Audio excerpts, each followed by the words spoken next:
મારું નામ હસમુખભાઈ ઉદાભાઈ બારોટ, ગામ ખીમણાવાસ, તાલુકો વાવ, જિલ્લો વાવ-થરાદ.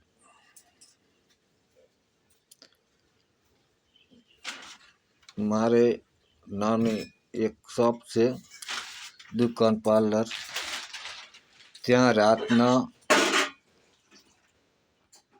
10:30-11 વાગ્યાના ગાળામાં બાઇક લઈને શખ્સ આવી અને બૂમો પાડે, કડા ખખડાવે, કડા કૂટે, દુકાનો કૂટે અને ન ઉઠીએ તો તે પથ્થરમારા કરી અને કમાડો ભાગે. અને અત્યારે પણ મારે રાત્રે 10:30-11ના ગાળામાં કમાડને પથ્થરમારો કરેલ છે.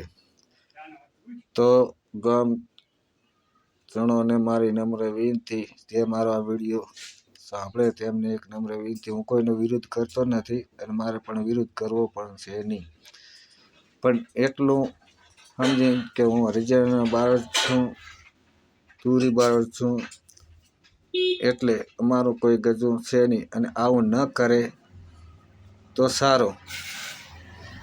અમે કોઈનો બગાડ બીજો કર્યો હોય, કોઈનું લીટી દેતીમાં કે કોઈનું લીધું હોય અને ના દીધું હોય પાછું, કે કોઈ એવું કાંઈ હોય તો મને સામે આવીને મને કહે અને આવી રીતનું અમને હેરાન ન કરે. અને જે બેઠકો રાતના 12 વાગ્યા સુધી અમારે જે નિશાળ પાસે ત્યાં કરે છે અને એ ન કરે, એવું જે આ ગામનો જે મુખિયા છે એમને નમ્ર વિનંતી કે આવું એ બંધ કરાવે. હું એ કાંઈ કહેતો નથી, કોઈને કાંઈ કહેવા માગતો નથી, પણ અમને હેરાન ન કરે એમ. બસ આટલી મારી આજના છે અને આટલી મારી અપીલ છે. હેરાન કરવામાં શું મળે અમને? અમે કોઈનું લીધું નથી, ગાધું નથી, પીધું નથી. રાતના 11-12 વાગ્યા સુધી દુકાનો ખખડાવીને તમે અમને આપો. અમારે એવી કોઈ ધંધો કરવાની અમારે હોત નથી.